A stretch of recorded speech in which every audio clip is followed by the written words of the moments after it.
Bonjour à toutes et à tous, merci d'être au rendez-vous pour ce nouveau numéro de rencontre.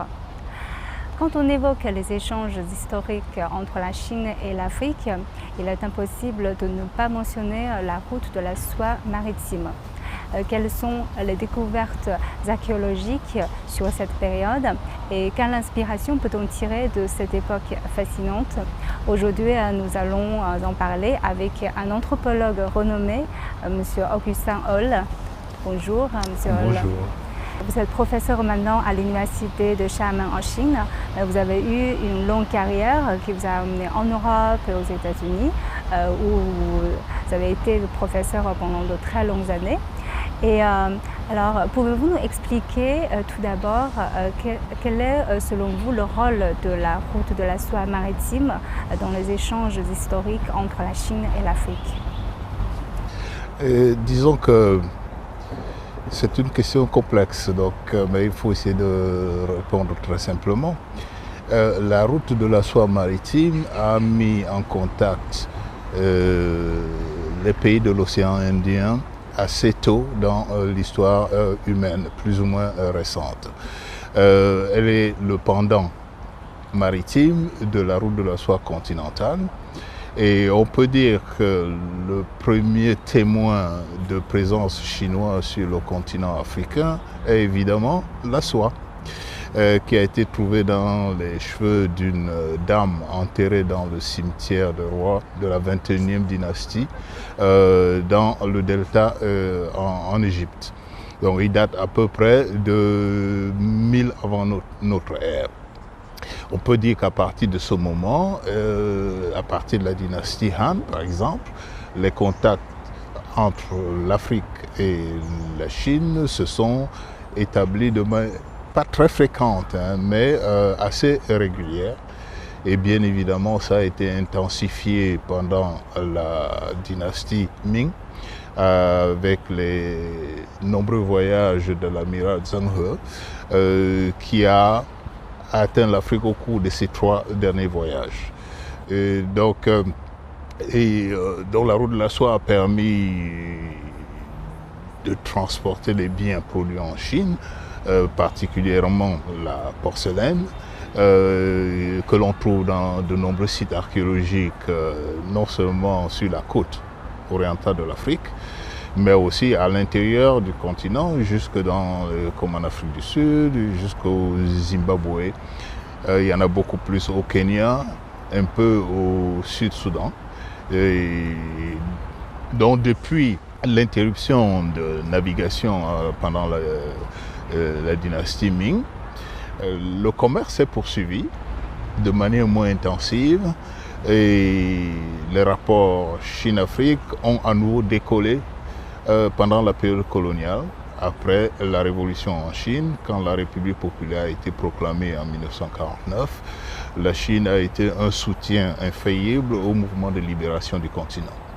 Donc on peut dire que l'épisode des relations Chine-Afrique que nous vivons aujourd'hui a véritablement démarré après la révolution.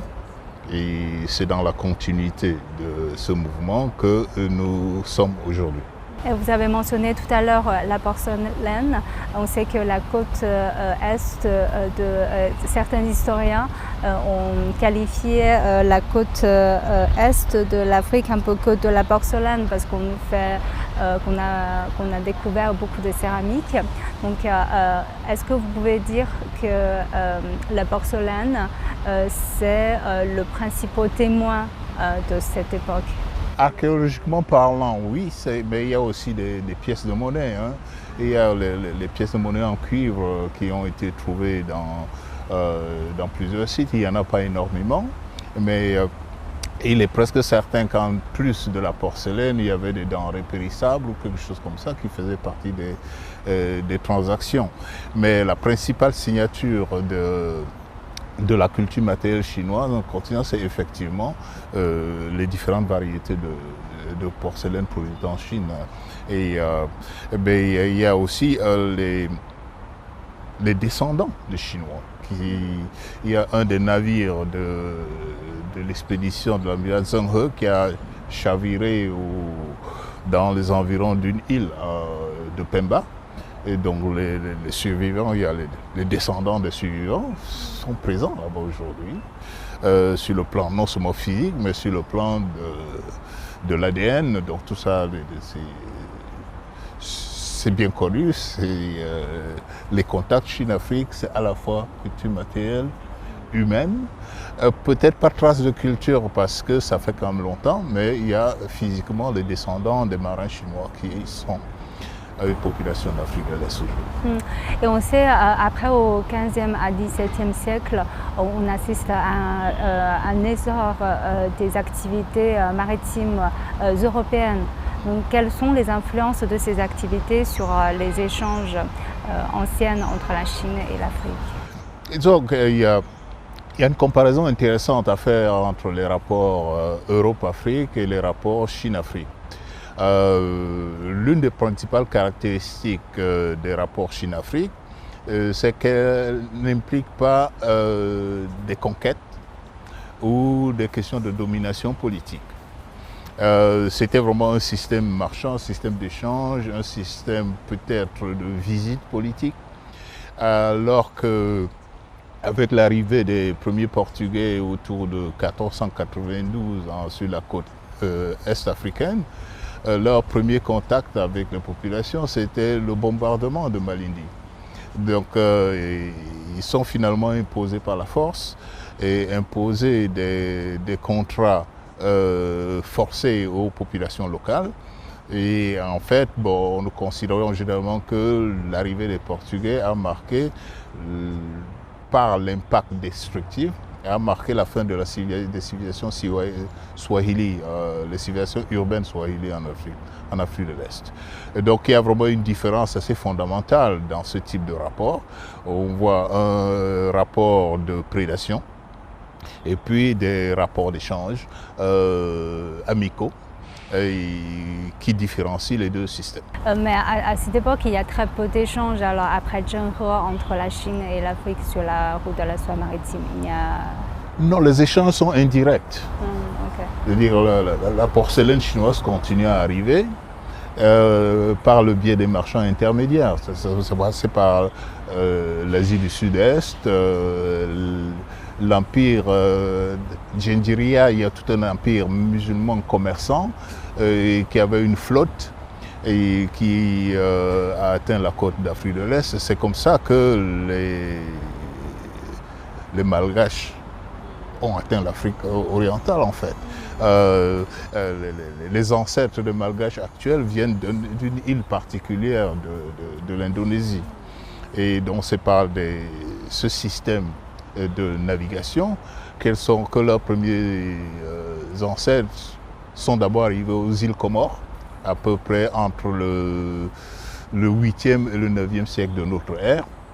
Et c'est à partir des Comores que les descendants de ces premiers Malgaches ont peuplé Madagascar. Et donc c'est ce qu'on appelle système monde. L'océan Indien était vraiment un système monde dans lequel il y avait des échanges dans toutes les directions, non seulement d'objets, mais aussi des peuples et des cultures. Ça se voit dans les populations de l'océan, des îles de l'océan Indien aujourd'hui. Donc ça fonctionne toujours par une sorte de voie maritime, n'est-ce pas? La voie maritime continue à jouer un rôle très important. Alors la Chine a lancé cette initiative, la ceinture et la route, il y a 10 ans. Alors d'un point de vue archéologue, parce que vous avez mentionné beaucoup de choses sur la voie maritime, donc quel est votre point de vue sur cette initiative et surtout cette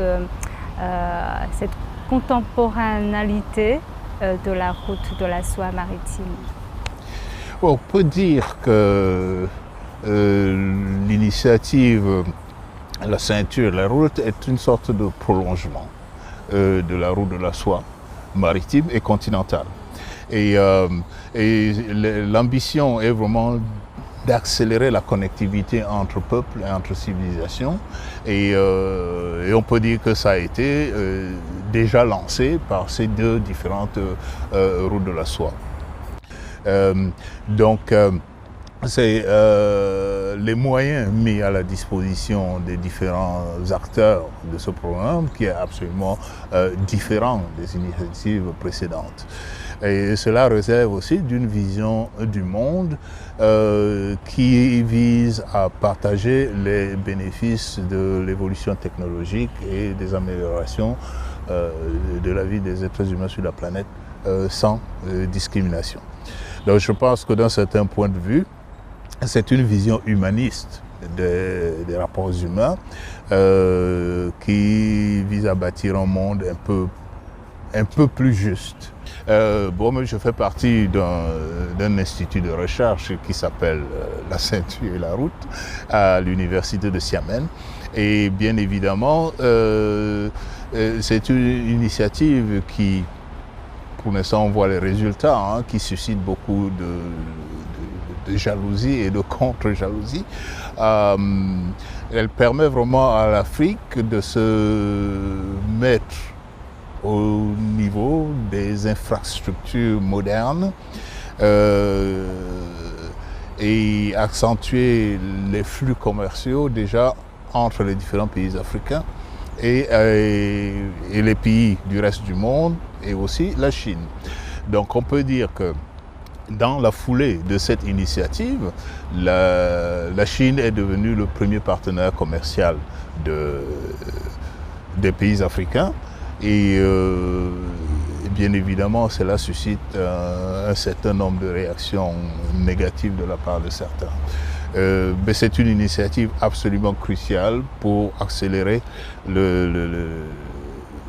les rapports d'amitié et les rapports économiques et pacifiques entre la Chine et le continent africain. Mais selon vous, d'où viennent les craintes et les inquiétudes et est-ce qu'elles sont en quelque sorte justifiées selon vous? Je pense que les inquiétudes viennent du côté des Occidentaux qui estiment, à tort ou à raison, qu'ils vont perdre leur privilège. Le privilège de la domination du continent africain. Et donc c'est des luttes géopolitiques, des luttes d'influence qui sont en train de s'amplifier. Il y a de nombreuses initiatives. L'une des plus récentes, le Congrès américain vient de voter une loi pour sanctionner les pays africains qui font des affaires avec la Russie.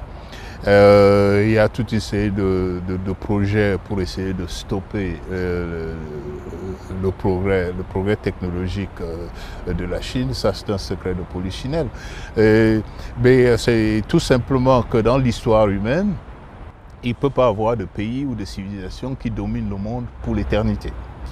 Donc, dans le problème que les Occidentaux ont dominé le monde, qu'on le veuille ou qu'on ne le veuille pas, pendant 500 ans. Ça a commencé à partir du XVe siècle, quand ils prétendaient avoir découvert les Amériques, découvert le reste du monde. Aucune autre culture n'a jamais prétendu avoir découvert l'Europe. Donc, mais les Européens se sont mis en tête qu'ils ont découvert le reste du monde. Donc déjà au niveau du vocabulaire, ils se sont mis au centre du monde et ils ont eu suffisamment d'avance technologique pour coloniser la plupart de la planète. Donc tous les pays n'ont pas été colonisés, mais la plupart ont été colonisés.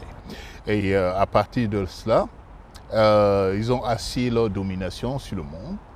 Et c'est cette inquiétude-là qui justifie un peu leur réaction à la montée de la Chine comme deuxième puissance économique mondiale et le fait qu'il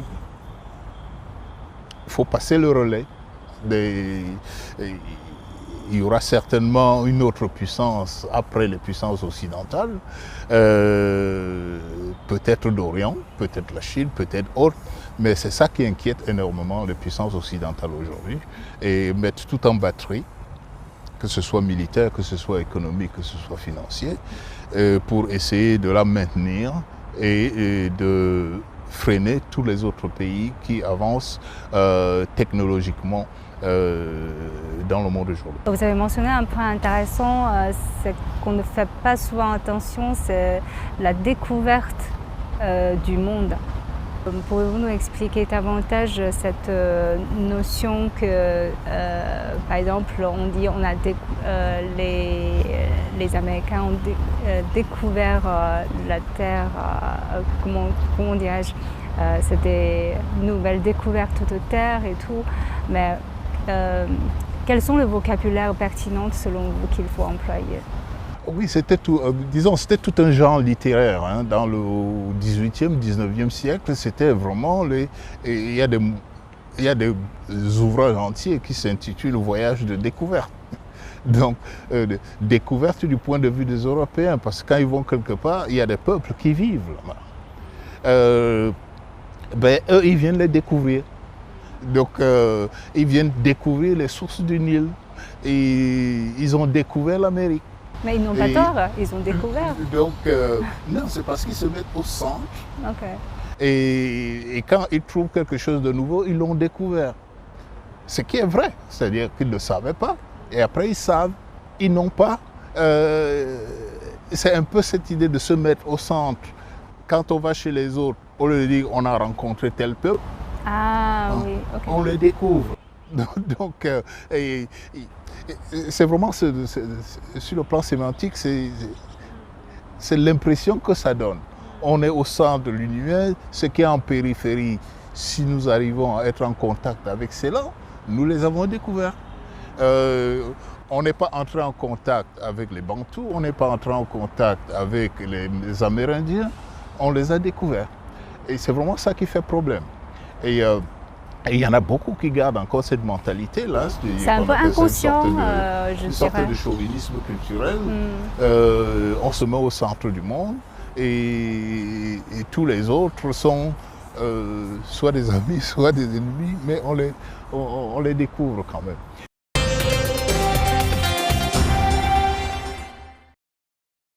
Et parlons un peu de votre carrière. Vous avez été professeur en France et aux États-Unis. Qu'est-ce qui vous a amené en Chine? Ça, c'est une bonne question, parce que, disons, je suis tombé dans la soupe par accident, dans un certain sens. Hein. Que quand je suis revenu des États-Unis, offert le poste de vice-président chargé des relations internationales à l'université de Paris X Nanterre.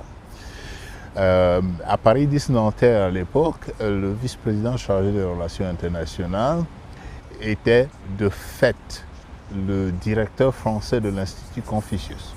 Ah, ok.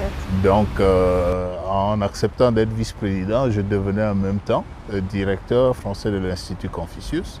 Et c'est comme cela que je suis rentré dans le système chinois par l'Institut Confucius. Et ce fut une époque où carrément tous les 3 mois, j'avais soit un voyage en Chine, soit relever une délégation chinoise à l'université de Nanterre. Et les universités partenaires qu'on avait à l'époque, c'est l'université de Xiamen, l'université de Sichuan, l'université Sun Yat-sen et l'université de Heilongjiang.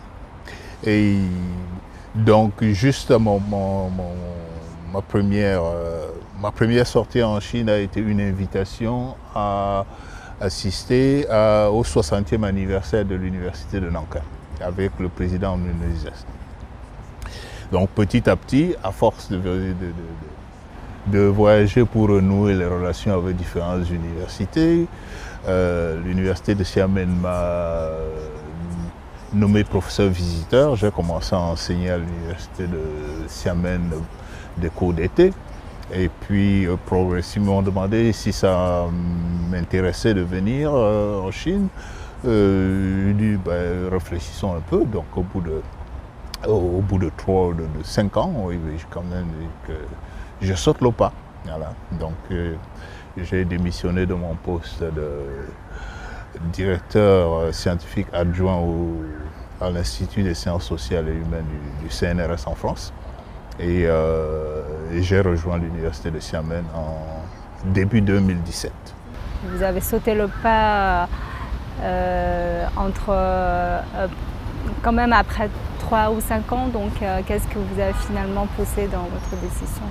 Oui, parce que j'étais vraiment très impressionné par le développement de l'enseignement supérieur en Chine, où c'était un moment, une période où presque chacune des universités était en train de construire un nouveau campus. Xiamen était en train de construire un nouveau campus, Sun Yat-sen construisait un nouveau campus, Sichuan construisait un nouveau campus. Il y a vraiment très clair que le pays est investi sérieusement dans l'enseignement supérieur et la recherche scientifique. Côté des universités publiques françaises, ce n'était pas comparable du tout. C'était plutôt, ça devenait un peu démoralisant d'avoir des réformes successives des universités en France. Et donc, le fait d'être dans un système optimiste qui avance et dans un système qui gère la pénurie, bon, on n'a vraiment pas beaucoup à choisir. Hein. Donc j'ai préféré sauter le pas, aller dans un système où on est en dynamique de progrès. Quel est votre objectif de recherche pour le moment? Mon objectif, en fait, ce qui a finalement décidé de venir, c'était la possibilité, par contrat, de créer un centre de recherche africaine. Pourquoi un centre de recherche pour l'Afrique? Donc, qu'est-ce que vous avez envisagé de réaliser dans un centre de recherche? Oui, tout à fait. L'idée, c'était de créer un centre de recherche africaine multidisciplinaire, dans lequel on mêlait la science, les sciences naturelles et physiques, et les sciences sociales. Est-ce que la multidisciplinarité, c'est un de ces monstres du Loch Ness de l'enseignement supérieur. Tout le monde en parle, c'est extrêmement difficile à mettre en pratique. Et donc, je suis avec cette sorte d'enthousiasme pour essayer de créer un centre dans lequel on aurait des biologistes, par exemple des spécialistes d'écologie marine ou bien de gestion des forêts. Ah oui, parlons de l'international. Je sais que vous avez récemment amené des étudiants chinois pour des fouilles archéologiques au Sénégal. Pouvez-vous nous parler un peu plus de cette expérience? Oui, exact. Une des raisons pour lesquelles, un des éléments de mon contrat, c'était de favoriser aussi l'ouverture à l'international de l'université par le biais d'un programme scientifique. En fait, le terrain que je fais au Sénégal, j'ai amené les étudiants chinois au Sénégal en première fois en 2018 et c'était un cours de l'université. Et donc, mais qui fait partie de mes recherches personnelles. Les étudiants ont des crédits à l'issue de ce cours-là. C'est le modèle que j'ai mis au point à l'Université du Michigan qui a été appliqué là. Mais la dynamique a été cassée par la pandémie. Hein, donc là, ça a du mal à repartir. Bon, l'année prochaine, je vais avoir 70 ans, donc il va falloir que je prenne la retraite de l'Université de Xiamen. Mais je suis en négociation avec l'Institut Chine-Afrique pour poursuivre mes efforts Chine-Afrique à partir de l'Institut à partir de l'année prochaine. La plus récente fouille, est-ce que ça a été bien passé? Ah là, les 9 fouilles a été absolument extra. On a dépassé les objectifs. Hein.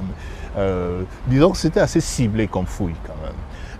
C'était on fouille des monuments funéraires. Il s'agissait de voir la diversité dans les formes d'inhumation. La période est datée à peu près du 9e, du 8e jusqu'au 13e siècle, à peu près 400 ans. Et la fouille de 2019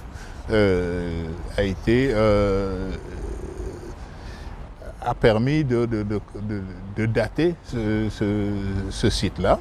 Donc on a une fourchette chronologique assez courte. Et donc maintenant il faut voir quelles sont les variations à l'intérieur de cette fourchette chronologique. Donc, on a fouillé 5 monuments en 2019. Et là, programmé de fouiller 5 autres cette année, mais on a fini par en fouiller 6.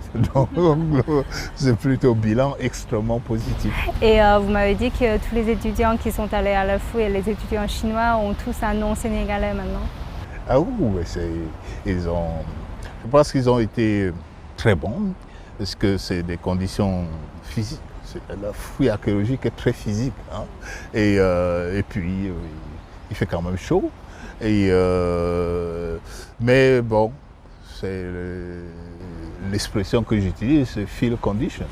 On est sur le terrain pas pour avoir du luxe, mais pour faire un certain boulot dans des conditions qui ne sont pas toujours très, très confortables.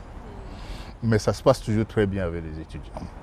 Mais il faut vous imaginer que pendant au moins un mois, je suis leur père, leur mère, leur professeur, leur médecin. Il faut absolument s'assurer que les étudiants n'ont aucun problème, ni médical, ni personnel, et qu'on leur offre la formation à laquelle ils s'attendent, c'est-à-dire la formation scientifique. Mais est-ce que vous êtes satisfait de vous qui êtes père, mère, professeur, est-ce que vous êtes satisfait? Oui, je l'ai toujours fait depuis très longtemps. Hein. Et donc, vous êtes satisfait de le travail?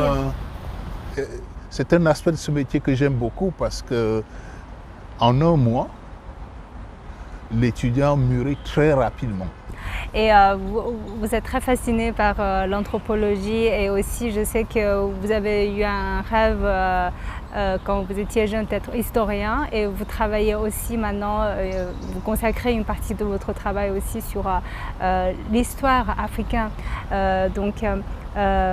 Prenant ce recul, et je sais que vous êtes très attaché à la relation entre la Chine et l'Afrique.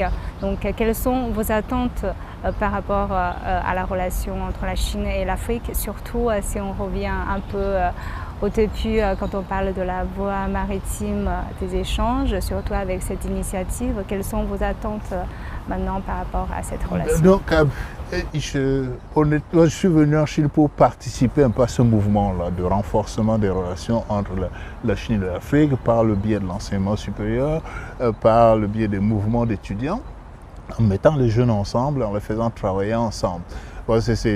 C'est la contribution personnelle que je peux apporter à ce mouvement-là. En même temps, il y a quand même l'idée d'ouvrir de nouveaux champs de recherche, ce que j'ai aussi essayé avec quelques étudiants internationaux, à commencer un terrain dans l'ouest du Fujian. J'estime que les choses doivent être partagées et symétriques. Si j'avais encouragé les étudiants, par exemple africains, à faire des thèses sur... c'est très difficile dans la Chine, parce que c'est sensible sur le plan des sciences sociales, mais la situation idéale serait d'avoir des étudiants africains qui font des thèses d'anthropologie sociale sur une communauté chinoise quelconque. Les Européens l'ont fait. Donc il n'y a absolument aucun obstacle intellectuel à ce que les étudiants africains puissent le faire. Et c'est le genre de choses que j'ai envie de faire. Et avoir des étudiants africains qui seraient ici et qui feraient des recherches sur la Chine.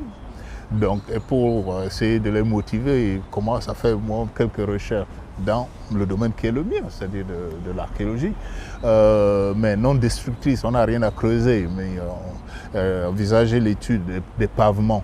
Les pavements ils sont des symboles sociaux très importants, associés à certains types de bâtiments, à certaines maisons de grandes personnalités, ainsi de suite.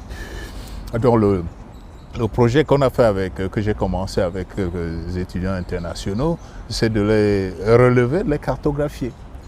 Parce qu'ils existent dans les vieilles maisons abandonnées. C'est littéralement de la fouille archéologique parce qu'à certains niveaux, il a fallu enlever les sédiments qui s'étaient accumulés sur certains de ces trucs-là. Je vous remercie, Monsieur Hall, d'avoir partagé vos expériences et vos points de vue avec nos téléspectateurs. Je vous remercie. C'est moi qui vous remercie. Et je vous remercie d'avoir suivi notre émission. À la prochaine.